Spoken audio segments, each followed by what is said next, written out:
મારું નામ ભરતભાઈ પરસોત્તમભાઈ ફતેહગઢ, પૂર્વ માજી સરપંચ.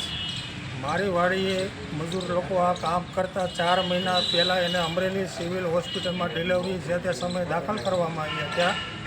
ત્યારબાદ એને બાજે બાટલા ચડાવવામાં આવ્યા. એને સરકારી સિવિલ હોસ્પિટલની બેદરકારીને કારણે અંદર સોય રહી ગયેલી છે. જો આ ધારી અમે સિવિલમાં બતાડતા રાઠોડ સાહેબે પૂરી મહેનત કામગીરી સારી કરી અને આ બેનને 4 મહિનાથી અંદર સોય હતી.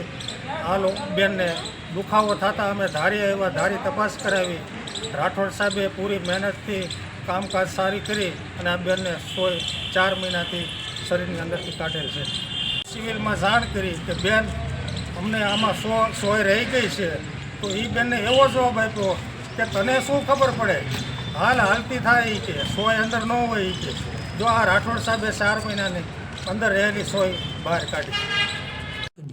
આજરોજ ધારી હોસ્પિટલમાં ધારી સિવિલ હોસ્પિટલમાં એક દર્દી આવેલ હતું, જેની 3-4 મહિના પહેલાં ડિલિવરી માટે કંઈક બહાર દાખલ થયેલ હશે અને એ વખતે જ્યારે એમના હાથમાં જે સોય નાખવામાં આવે એ સોય અંદર ફસાઈ ગયેલી હતી.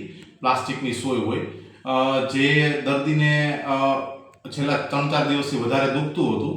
એટલે આપણી પાસે અહીંયા બતાવવા માટે આવેલ અને એ વખતે આપણે નિદાન કર્યું કે અંદર પ્લાસ્ટિકની સોય એટલે કે ફોરેન બોડી છે, એ ફોરેન બોડીને કાઢવી પડે.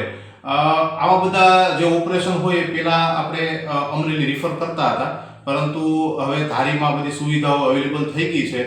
તો હવે આવા નાના મોટા ઓપરેશનો એ કરી અને આપણે અહીંયા જ દર્દીને સારવાર આપી, અહીંયા દર્દીનું નાનકડું ઓપરેશન કરી અને એ જે ફોરેન બોડી એટલે કે પ્લાસ્ટિકની સોય અંદર ફસાયેલી હતી એ કાઢી આપી છે. અને દર્દીની તબિયત અત્યારે એકદમ તંદુરસ્ત છે અને દર્દીને રજા પણ આપી દીધેલી છે.